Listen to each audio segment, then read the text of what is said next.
prices and all that. These people who are creating the problems, the middle people, the queen mothers, can we find ways and means of controlling? I would agree with you on that. That there could be some regulations for the middlemen and aggregators and others, so that they don't do the profiteering that I mentioned earlier on. Eugene has a question, but I have one more question on this buffer stock things. Because to a large extent, what I realized, and I think maybe Faustina will take that one for me, what I realized they do is they stock up the grains. How about the perishables? Because if tomato is in season and it's cheaper, but can get rotten within 3 days or 4 days, how do we stock up for tomatoes so that in the lean season we can still enjoy good tomatoes, good onions, good okra? Thank you very much, David. In fact, with the chain or the price, it's a whole system, because as the price is high, it has its own effect both on the farmer, the consumer, as well as the marketer. So what the nation needs to do to solve this very well is introduction of standardization. Okay. If we are to have standard price, just like we have for commodities like cocoa, cocoa price are the same everywhere. So if we have the buffer stock controlling the system, we know that maybe a kilo of rice, but looking at our system, we use other measuring system to measure it, which is not standardized. So anybody can sit anywhere and do whatever the person like. We know that anybody can just heap some tomato quantities and say that this is going for this or that. If there is a standard and a common price, I think that problem will be reduced and farmers will gain as well as everybody. And you were talking about the perishables. What do we do? There is a need to train the farmers on when to harvest and where to take it. And if we do that, it will help to prolong the shelf life of these highly perishable commodities.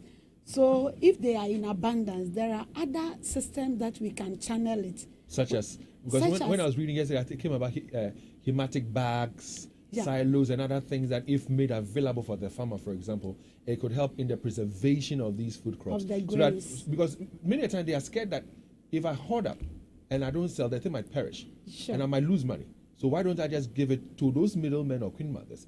So I make my money and don't get the crops getting spoiled. But if you have these hematic bags available, or ways and means by which they say again. The hematic bag is mainly for the grains. So the grains. Fine. So to help them stock up, at least they can control the market. Are we giving the farmers education? I think the best way for Ghana to get to the food security level is by educating the farmers on simple post-harvest management. Are we doing that? I would say in some way we are doing it, and there is a need to do more. Because when post-harvest is being addressed very well, we can reduce a number of losses along all the chain, from farm to fork. Even we, the consumers, we also contribute to post-harvest losses, where the food that we throw away, we are all also causing losses. You go for buffet dinner, you heap the plate so much so that you can't consume or and you throw it away. And there are so many measures to reduce the losses. I brought this crate. Oh, you're the humble. Yes. I was wondering where this crate came from. If it was a bomb cake, they would. I was like, who brought in this crate? Who brought in this crate? I brought this crate just to demonstrate something. Well, so we'll do the demonstration for us shortly. But Eugene, what's the question you had? Yeah, David, I was listening to Prof, and I have a couple of questions, but I'll just ask two, then maybe we come back to the crate, and we do that.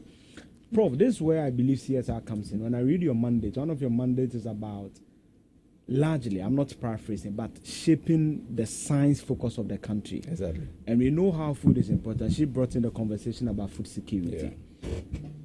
What she just landed on about post-harvest losses, does CSR go down actively, target farmers, give them the education? Do you have a mandate that you do currently as we speak? Yeah, we do. But as she said, it's based on the scale, because we are only so many. So we have a whole food research institute in Accra, which is focused on post-harvest. Our group is also focused on post-harvest. So for still here, that's a lot with tomato puree, Value addition. value additions. For example, for rice, the broken ones, it turns it into nice flour. It does pies out. So we have done all that science, but I should admit that the missing gap is skill at the local level, where we are able to train. Aside from a critical mass of people. So aside from the 42 there, where's your presence? Oh, we are present in the whole of southern Ghana. It is our sister institute, SARI, takes care of northern Ghana. So okay. we do a lot, but especially for post-harvest training. Many of the kinds of training we do, we invite them to Fumeswa because they need a few equipment. Then, Prof, something that has also come up when it comes to food is the variety. So, for example, I remember we spoke to a tomato person from Burkina, and he said that when they plant, they are seedling, what they are able to harvest per acreage, the yield, is the yield is similarly higher than what is in Ghana. Yeah. So, what are we also doing about that? The kind of seeds you are providing to farmers. Yeah. The kind of yields, because someone exactly for soil treatment and all. Yeah, for tomato, we all know that we have been importing a lot from Burkina. But if you ask them, it's mainly about the shelf life. It stays for a longer time before it goes bad. But we have really worked at that. So we have 2 new tomato varieties.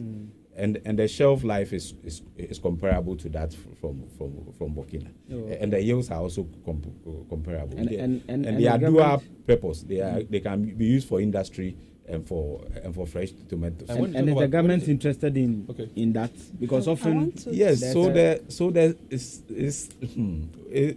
We are also having a little bit of issue with the skilling at the moment. Government is supporting one private company to help produce the seed under FSRP, but that is not adequate at all, because as you know, as we do as researchers, we work hard, we come back out to products, but we cannot be the people who have scaled it at the national level. So that those linkages.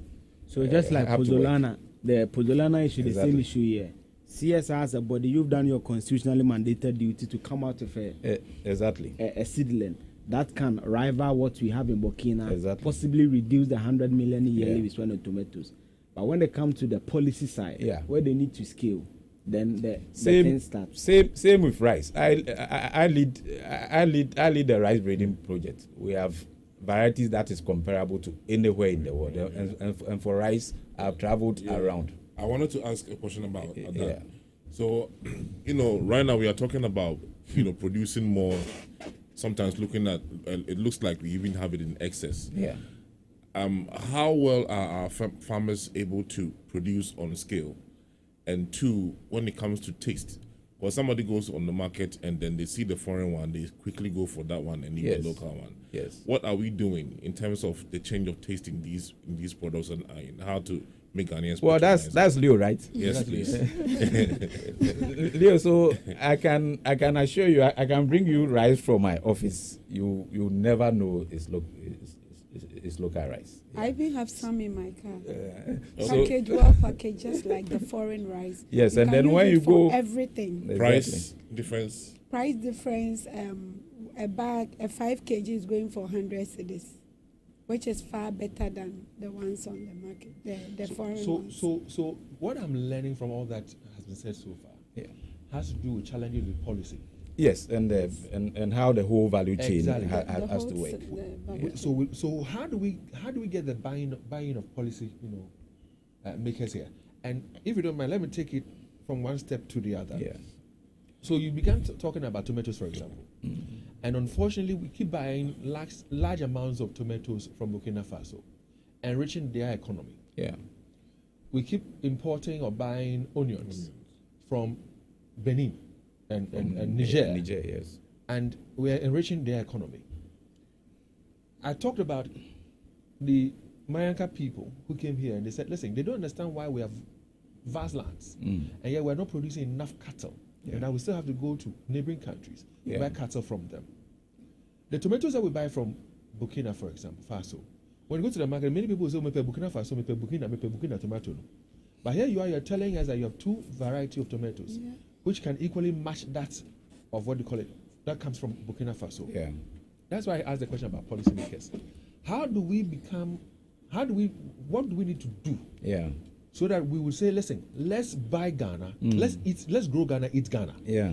And find a way of dropping or blocking those ones that come in. Yeah. Because like Leo mentioned, when it comes to rice, we'll be up foreign rice. And they say perfume rice was whatever perfume rice, basmati, all these things. See this. Well, you are saying that the rice that we have here can match any of the rice out there. Yeah. And yet we're not eating our own. We know what does Ghanaian want to do to help Nigeria in becoming self-sufficient when it comes to rice. These are even destroying that same thing that they rolled out. What do you expect from policymakers that will make it right? Yes, so David, that's a very good question. The import from West Africa, ECOWAS region, it's not even as painful as that from Asia and other countries. So for example, rice. As I we import a lot of rice from Vietnam, Myanmar, Thailand, and we know we as breeders know the tastes. I know that Leo likes jasmine type, fragrant rice that smells good. The aroma is good. So we don't CSI. We don't do academics there. We know what the market wants and we respond to it. So we breed the same kinds of So what's the problem? So what's the problem then? So because as we're eating closer to Christmas, you and I know the kind of problem. The problem is that it's easier for businessmen to import. It's very easy. You target somebody from where you import, you sell.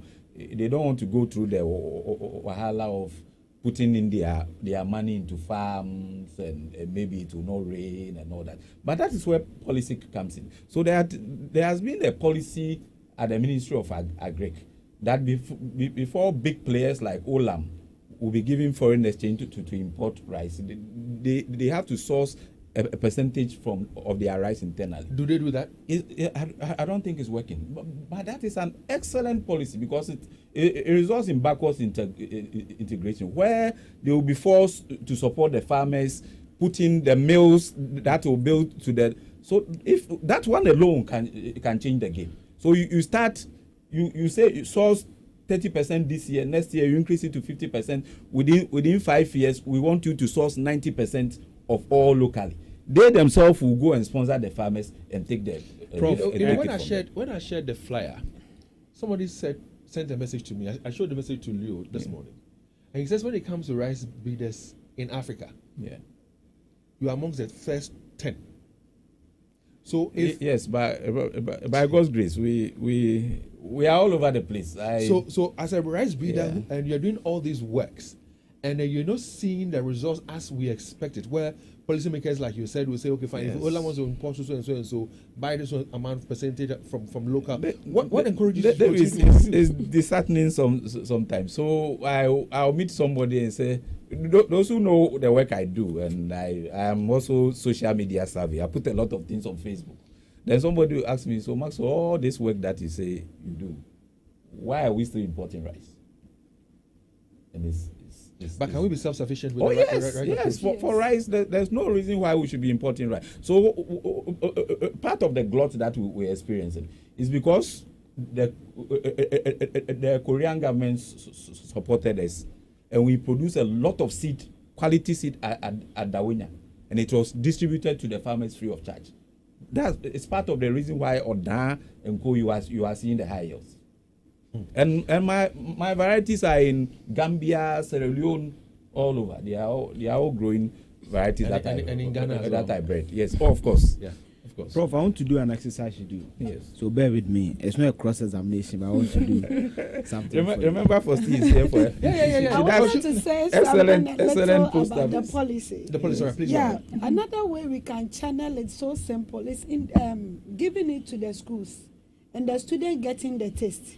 But when they get the taste from there, when they come home, they can push their parents to go in for the local rice. Yeah. Because my home, I've done it, and my kids doesn't fancy the foreign rice, but they fancy the local rice that I've been cooking for the past 5 years. But for say, is it also possible that because for whatever reason we've grown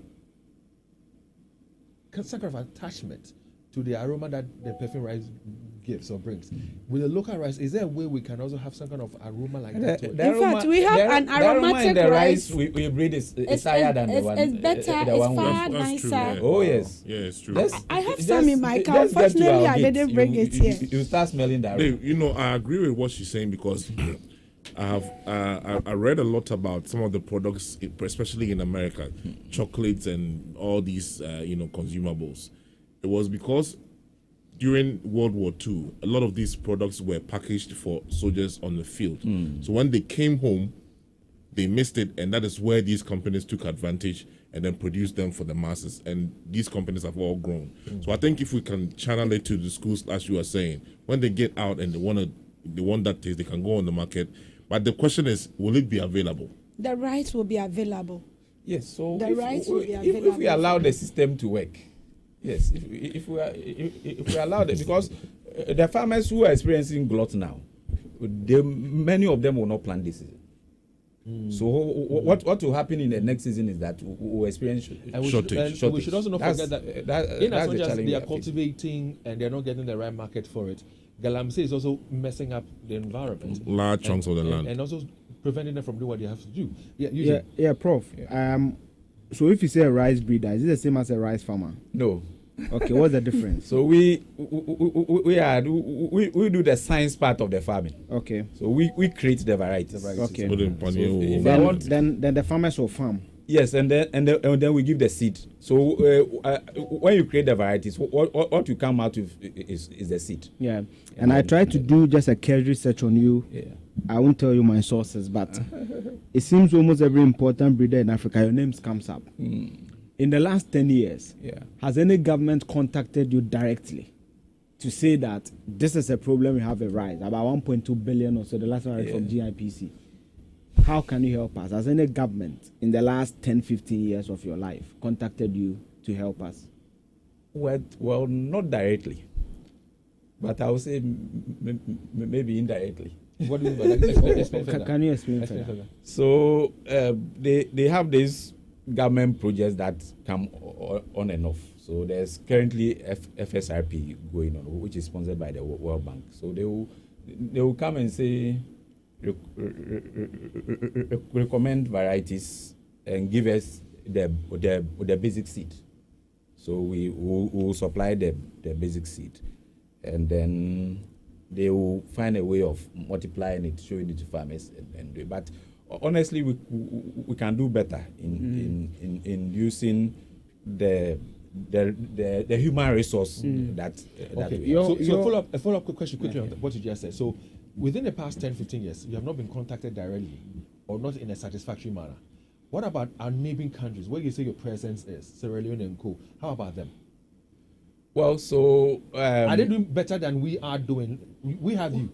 Are they doing better, making use of you better than we are? Well, I would say for them, they also came for our varieties, and we licensed it to them, and we got some money out of it. But what I'm saying, And so then training also, I've been involved in training their people. Yeah. So my question actually is, they are making more use of you in their countries than we are making use of you in our own country.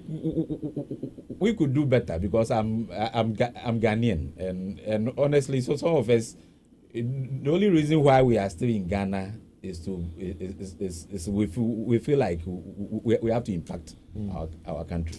So, Prof, my next question is, based on your experience, you've traveled across, do we have all the ingredients to be rice sufficient? Oh yes, that one I will not think about it twice. The land is all these places we call Afro. Unfortunately, Galamsey is destroying a lot. Yeah. In rice, we have 3 main ecologies. So the classical irrigated ecologies, which Kwame Nkrumah helped us to build a lot, and we work with them. But they are so expensive. Building a new irrigation system is so expensive. But Afro no more there.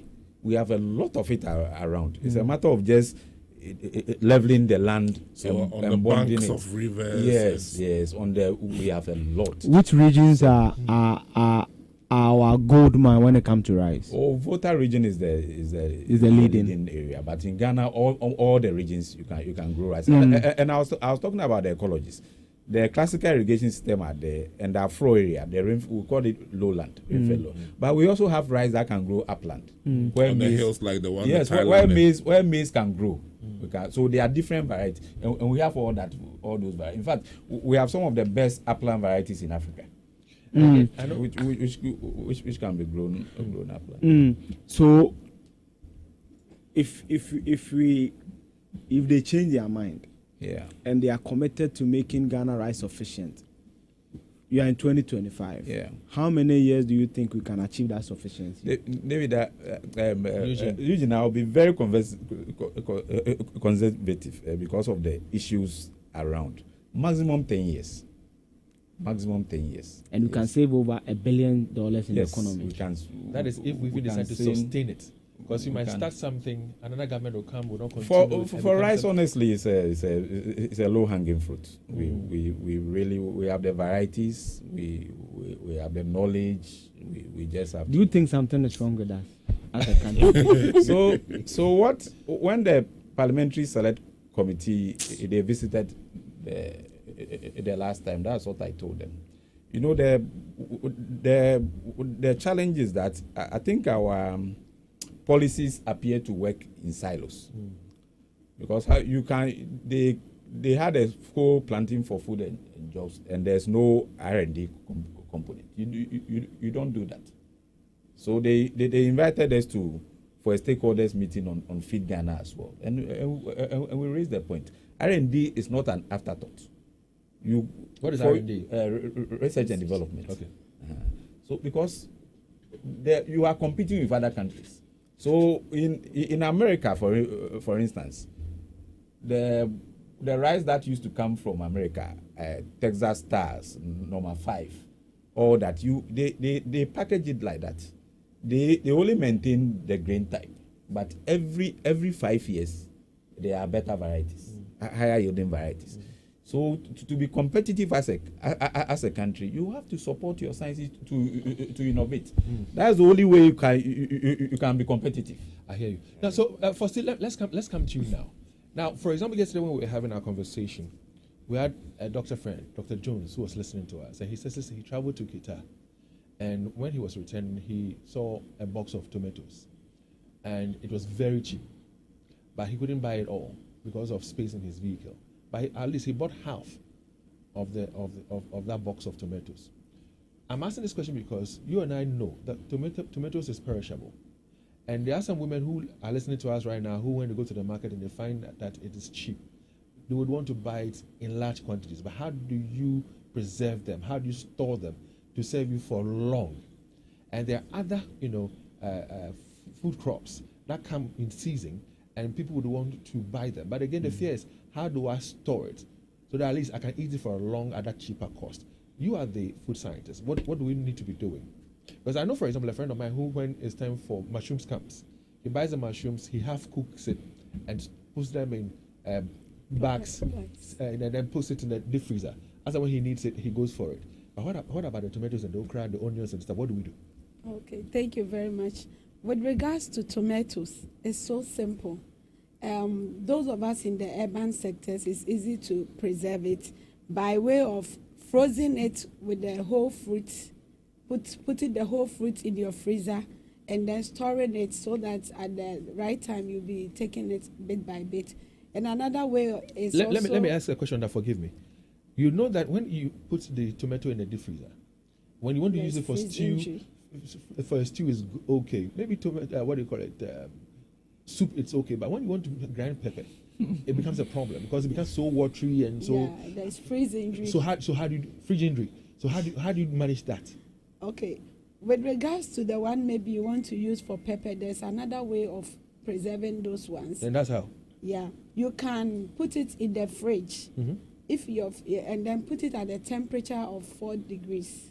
You make sure your fridge is it has a temperature of about 4 degrees, and that can store for about a month, which is a good thing. And Also- then when you bring your the tomato chain itself is a whole lot, because for the consumer to even get the cosmetic type that we need to go home and store for long, there's a whole lot that must go in, which the country is not doing. There's a need to have these packing houses all around, close to maybe every district assembly, to have these packing houses. So meaning that whereby- there's not every tomato that can be stored for that long. Yes. There are types of tomatoes. There are types, The varieties, grades. just like there the are rice. different Oh, varieties, okay. and then different how it was brought from the mileage that it has traveled. They all have effect on its losses. So And these are post-harvest losses we're talking about. Yes. And as a country, we have not paid attention to managing these things. no. Because on TikTok and other social media, what you see, people say, take a sellotape, put it at the top of the tomatoes. It preserves it for 2 months. It doesn't. And I'm like, it doesn't. Tomatoes bucket man. Exactly. So I'm like, how practicable is that? But elsewhere, like Italy, Yeah, Spain, but and the there's US, let's- they cut it into small sizes and they can it, yes. and they can stay for 6 months Yeah. or even more. Yeah, and even in our place, if we introduce the packing house systems at every local place close to the farmers will harvest and they will bring it to the packing house, whereby there will be grading and salting, washing and disinfecting. So it's a chain. It's a chain. It's a Oh, chain. okay. I And get- even I the get it. transportation have a strong effect. The way they pack it in those then boxes, in crates. that is not the right thing. Is that why you brought That's why I brought the the crate. crate? Yes.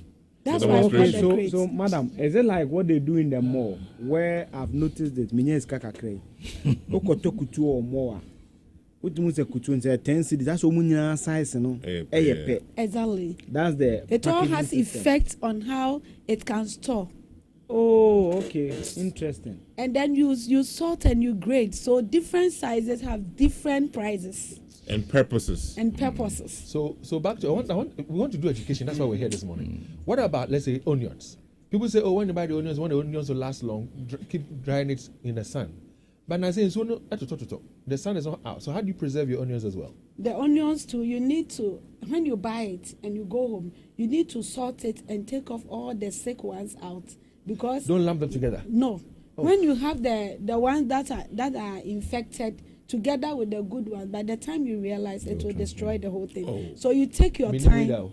And we thought doing it 20 cedis. So you It applies to everything. Once there's a pathogen on one, they It will affect the move. others. affect the whole thing. They- So you take your Oh, time, you thank do you. that simple grading and sorting, and then you grade your onions, the big ones, the small ones, and then when you see the infected ones, you can quickly utilize those ones by washing it and taking off all the stuff out, and then maybe you blend it and you store it in your freezer, so that anytime you need some, you can go for it. So the perishable goods like contomere, contomere too, you can. There's just a simple way. You buy your fresh contomere green one, you wash it nicely, you clean it, and then you keep it in a plastic bag. You tight it, and you put it in your fridge at a temperature of 4 degrees, and this can store for you for about a month. You talk about tomatoes 4 degrees. You talk about what do you call it? Contomere for 4 contomere, degrees. Yeah, that's Okay. the refrigerated Yeah. temperature, so that freeze injury will not affect it. What about yam? Yeah, yam too. There's a whole lot of things that we can get out of it. So, and we are not doing it. There's a need to better cure your yam. Cure it how? There's a temperature that you keep it in. 4 degrees. No, not 4 It's degrees. a question mark. Is it true you can use kebab sticks to insert, then like you chook the yam with a kebab And then you peel it off and all that. And No. You make sure that when you have your yam, you keep it at a place where the temperature is not too hot, neither is it too cold. Oh, okay. Yeah, Like room temperature. a room Because temperature. the kitchen sometimes has a refrigerator, the deep freezer, and the cooking and everything. And So there's a whole no lot heat. of exchange going on in the kitchen. So where is a place to keep it? If you have maybe at your backyard, and then you can cover it with a straw. How? These straws, when you go to the market, I don't know, these days I've not been seeing it in the market. The dry grass yeah, thing. the dry grass thing. The one they used to do the mat, yes. You can keep it and then some under, some on top, and then around it. It can keep your yam for you for some time. Yeah. And if you doesn't want it that way too, you can peel it and then you blanch it briefly for about 3 minutes. And then no, you peel it and do what? You peel it, you blanch it. What is blanching? You use hot water. You either put it in a colander with the water under. Sonia is colander. Okay. Yeah. And then you cover it and then you steam it for about 5 minutes. Or you can boil hot water and you pour it on it. You cut it neatly. And then afterwards you cool it down. Then you put it in an airtight Ziploc bag. And then you can store it in your deep freezer for so long a time. Anytime you need some, you go for it and then you cook it. That can even shorten the cooking time for you. Why do you have to put it in hot water, boiling water before? Because I realize that sometimes when you put it in the, like banche, you put it in the deep freezer directly, and then bring it back and you want to cook it. Now you have fluffy like fufu asebisa. Is that why you need to put it in hot water or boil it halfway before you put it in the deep freezer?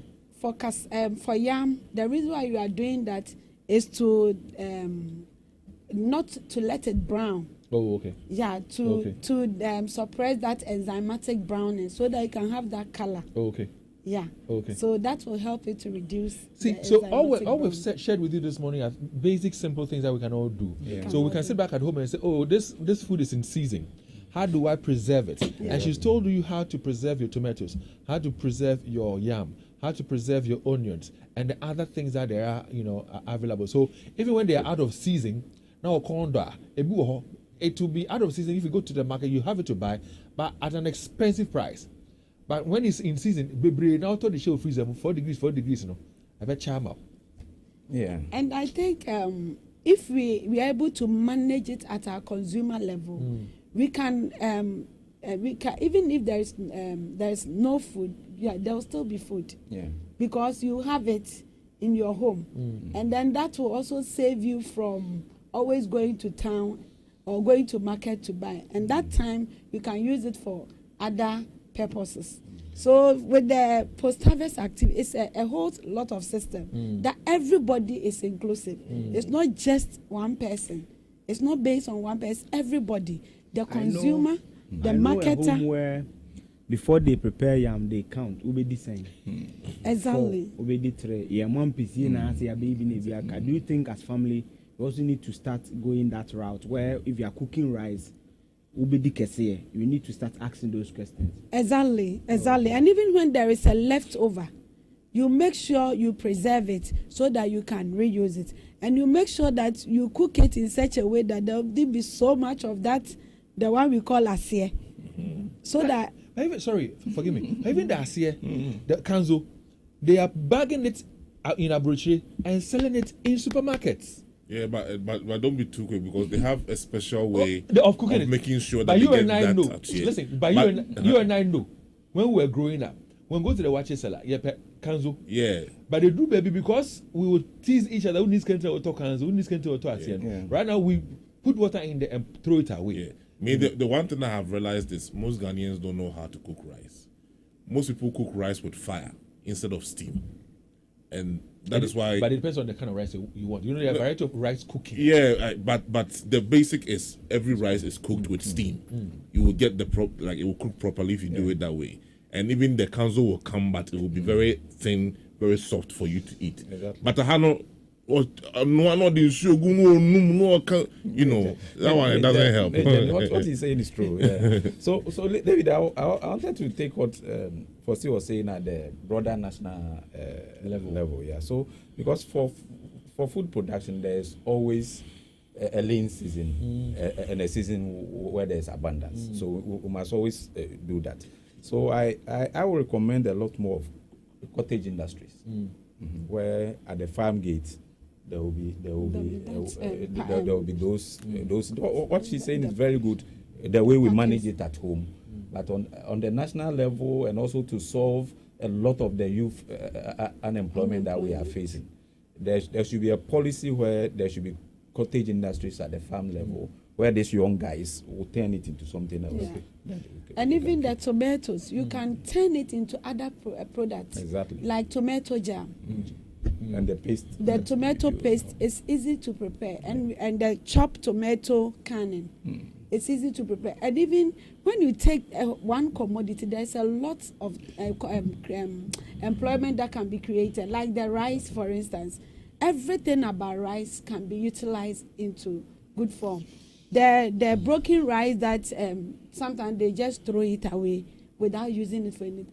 You can turn it into flour, high quality rice flour, that you can use it for 100% bread, which is gluten free, so that those who have problem with gluten intolerance, they can also enjoy, and it's healthier. Prof, you know what you have done for me? And when I called you yesterday and you said you were bringing another person, I didn't know it was going to be as insightful as it is. Yes. We're getting to the Christmas season, and so we'll be having you more for food nutrition and preservations and stuff like that. Great. But Doc, one thing... The demonstration didn't come. Oh, she's already talked about it. So. but Doc, one thing that I also want us to touch on has to do with the fact that we always complain that in the board there were markets, we're not there yet. But some of us have spaces in our homes. And instead of having some backyard farms, we have concretized every space in our homes. Cement go, the tiles go. Ghana is so blessed that what the body be chef for my Exactly. What the banchi chef for me a beefy. Dave, What the tomato seeds chef be a beefy. Yeah. What the nyadwa and nasa me cook. Why are we not so interested in backyard farming in our homes? Yeah, before Prof answered that question, yesterday I went to Hancourt, the restaurant around Micklin. When you enter their premises, and you know it's a Chinese-run facility, the flower beds on the sides, you call it potatoes, leaves, meko, cocoa yam, everything there. The loofah, the thing that we used to do, the loofah sponge. You know they eat it when it's fresh. And we been decorating. So every green you see around the building is edible. Yeah. And this is exactly what I said. I'm saying, why are we not copying this? Ornamental. Exactly. It's a culture that we have to pick up, and I like what the new Minister of Agric is doing. He has taken that up. You know about that. Under Feed Ghana, there's a whole thing about home farming where they can give you seed. You can even rear birds in your home. I think we should push that more, so and possibly even the district assemblies. They have to find a way of legislating some of these things. That in this particular area, if you want to, if it's possible. Urban farming. But even in our laws, we're supposed not to concretize every space. It's in our law. Now don't concretize. But here we are. It is a metegua. It is tiles egua. When we want the seedlings or the seeds, where do we go? I want tomato seeds, garden STs. But we have to say, oh, if you are no seeds now they dry, and if you go from and not be 15 there, is that the right approach, Prof? No. So we have accredited certified seed sellers. They usually will find them with those who sell the chemicals. Yes, but for some of the grains, legumes, cowpea, rice. We also do sell from our end.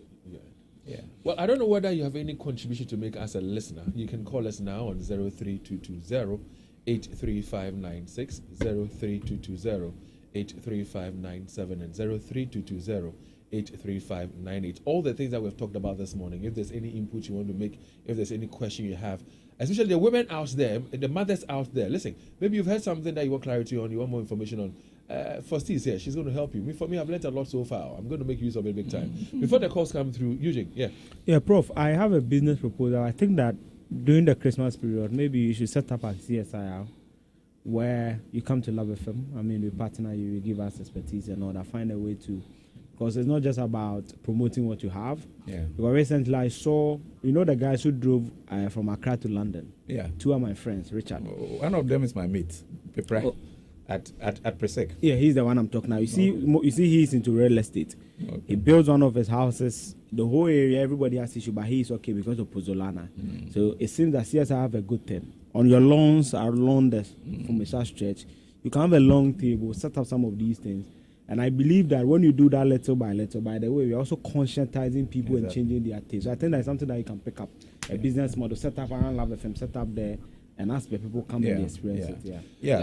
It's good. Our director of commercial, in fact, we are now focusing. Indulge me. Don't forget your thoughts. This is money is hard to come by, so we don't want our callers to stay on the line for so long. So don't forget that thought, Phil. I'll come to you with it. Kofi's on the line. Daniel and Doris are all on the line. Let's start with Kofi Bedu. Kofi, good morning. Good morning, my good friend. Yeah. So what's your contribution this morning? Yes, you see, the post-harvesting is where the minister also supposed to focus his attention. I mean, Doc, please recommend it to the minister so that it will help this country. And Doc, I use your stretch a lot. I mean, very often from Isha to Aprade. When I get to the Isha, that gate as I'm going to Aprade, on the left there, I've seen some of these varieties. I mean, the rice varieties. And the flavor is so nice. And when I get to the cottage where your men, Richard Furley, I've seen one also on the left there, the left side. I think recently I harvested it. That was the flavor is so nice. And why is it that you don't go into the commercialization of it and not just, the breeding? Because when actually I come to the Live FM, for instance, if you have brought some of the nice package there, some of us will have packaged, I come and buy it. So think about that one to go into the commercialization of it because you have a very nice flavor. When I passed there, I used to stop there and then have a flavor. Kofi, thank you very much. And in fact, you heard Frosty say that they have some. She has some in her bag. So if you come by right now, you get some variety of rice to buy and take home. Daniel, good morning. Good morning, team. Daniel, good to have you. Your contribution, please. Thank you for the team. I think it's very insightful. I think yesterday I was talking about the prices of rices, and they've made it clear that you can even get a better quality with a lower price. But how do you get it? Now, that is also a challenge for me. That now, even when you go to these agroforestry, those people who sell the seeds and all those things, you realize that most of the seeds that they are selling are the imported ones, not the local ones that we say it is very good even for our weather and our land and all that. The research ones. That is my challenge. That how do we move from just the breeding to making sure that all the farmers will be able to have access to these proper breeds and make sure they grow them for our farms. That is also good. The next thing too is that thank you very much, Daniel. Let's keep it simple and straight to the point, please. Doris, good morning. Good morning, David. I trust you are well. Your team too. We are all well in here. Call us often, Doris. Thank you for this insightful. Yes. I just want to contribute that even though you tar your compound, you concretize your compound, you can still do container farming. You can do sack farming, the rice sacks, the 5 kg, the 4.2 kg. You can plant whatever you want to plant. You can plant in it. You can plant sweet potatoes in rice sacks. You can even normal container, the buckets that we are no longer using at home. You can make holes underneath them and fill it with black soil and do whatever gardening you want to do at home, even though you don't have space. You can just get a small place somewhere at the back, do all this container farming, and you are good to go. That's the contribution I just want to make. It was a wonderful, fantastic contribution. Thanks very much. I know people use we now even have vertical farming. They use the Kofo gallons and all that. Kwame, good morning. Good morning, David. Yes, welcome, Kwame. Thank you. Prof, Eugene gave you a very fine opportunity to share some of the challenges that you are having. But I think you missed it. He asked you what is your physical presence in the communities, and he said you are all over the place. Prof, I don't think this is the situation. You are not all over the place. That role is the responsibility of MOFA. There is a huge gap between research and extension. After you are done with your research, it is the responsibility of MOFA extension to take up the information and disseminate it to the farmers. This is not happening. We have some good research findings which are still on your shelves. They don't get to the farmers. So, Prof, let us, handle the issue as it's supposed to be and find a remedy so that we can get the support our farmers need. Thank you. And thank you very much, Kwame, as well. Christoph? Yes, sir. David, good morning, sir. Good morning, Chris. Hope you are fine. We are well in here. David, I'm quite amazed and mesmerized. You're in a country where English language it's made compulsory from crèche to the university. Yes, I agree. It's an optional subject for the senior high school. In a country where when we want to punish students, then we say go and farm. And so from the onset, we see farming as punishment. David, we are in a country where everybody in your houses, they tile the frontage of the house with terrazzos and all that. Not even a single grass in there. And yet, you go to the market and go and complain that our foodstuffs are toxic and all that. We are in a country where professors, people with degrees who are hungry and waiting for the government to give them work, where they can start doing some farming in certain areas. David, I want to say, some time ago, a friend came from the U.S. and then he brought me Texas rice. David, I must admit, that's one of the best rice I have ever eaten. I've been looking for that rice to buy here in Ghana, and I can't. David, I did tsunami and sakura. It's still the same, but it's fresh, very delicious and palatable. Where are we going as people? Where are we going? It's a good question. Where are we going, Prof? All right. So, how do you respond to their concerns? So quickly, the first two callers is mainly about commercialization. Yeah. Which is very important for us. In fact, in our strategic plan, we are focusing a lot more on commercialization now. Yeah, so we are working on it, but you cannot do proper commercialization as research without the strong support from the private sector and the government. So that is what we consider. The private sector doesn't pick research results as we want them to do, but we keep working on it. But we need to feed them with it, because sometimes it might escape them. Exactly. But once you have done the research work and you share the findings with them, exactly, yeah, not necessarily for them to go look for it, but you make it available for them. So we are doing a lot more of that, a lot more of that now. Yes, and then Kofi said he has. Did he say he has picked rice from my field? Kofi, that one is illegal. No, I don't think he says so. He says he drives by. He has been seeing it. Okay. Yes. Okay. And he says he wish that you had come here with some. So he would have gotten something. Yeah. Okay. And then Kwame, yes, it's true. So we work with extension. Yes. So mainly, actually, our main duty is to do the research, and then MOFA extension will pass it on to farmers. But we end up also supporting with the extension. But bottom line, I think we're not doing enough the way we ought to.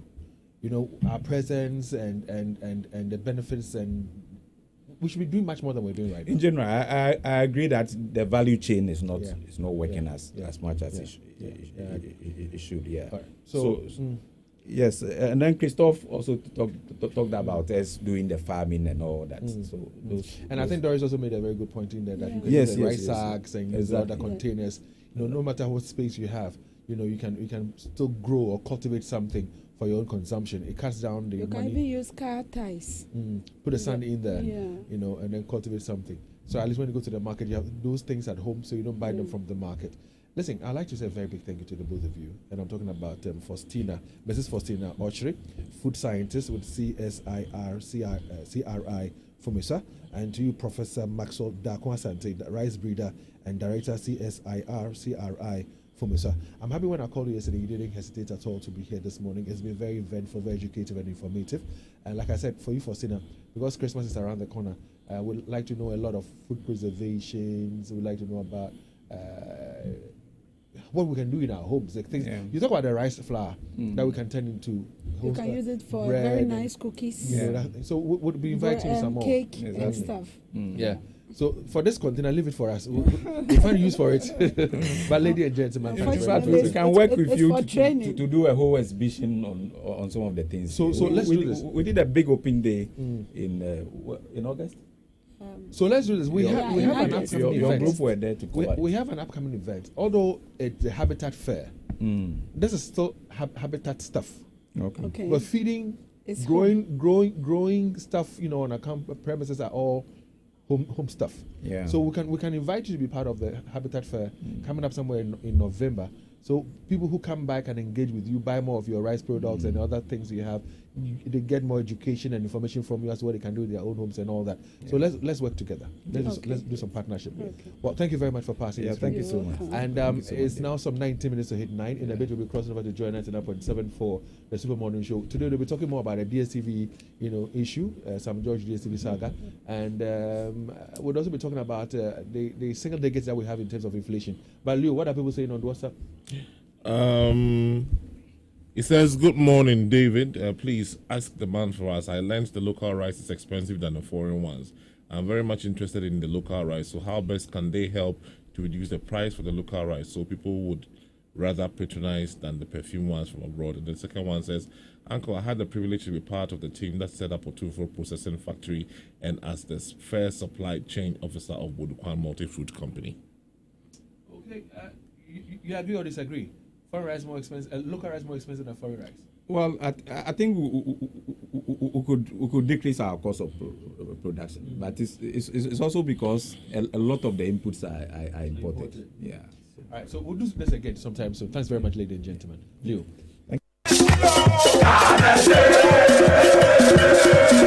Corporate Kumasi, get ready. The much anticipated Love 99.5 FM Corporate Games is here on Saturday, 11th October 2025. All roads lead to the Padre Park University as top corporate institutions in Kumasi come together for an action-packed day of fun, networking,